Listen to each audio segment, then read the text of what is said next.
Welcome to Blizzard Fire. We hope this video helps fire up your solution. In this video, I will explain how to change your Play Store forgot password. First, open your web browser and go to the Google account recovery page. This is the essential first step to regaining access to your account. You'll need to have your recovery phone or email readily available, as Google uses these for verification.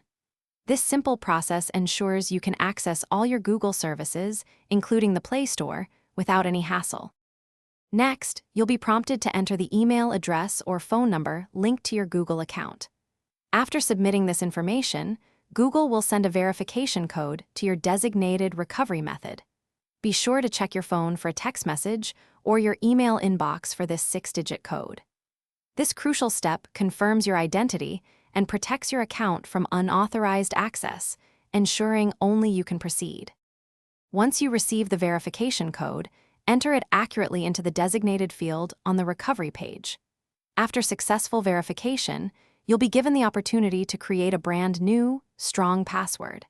It's highly recommended to use a combination of uppercase and lowercase letters, numbers, and symbols for maximum security. Aim for a password that is at least 8 characters long to keep your account safe. Congratulations! Your Google account password has now been successfully reset, and you can once again access the Play Store and all other Google services. Make sure to remember your new password or store it securely. For an extra layer of protection, consider enabling 2-step verification on your Google account. This adds a second security step, like a code sent to your phone, making your account significantly more secure. Thanks for watching. If you found this helpful, don't forget to like and subscribe.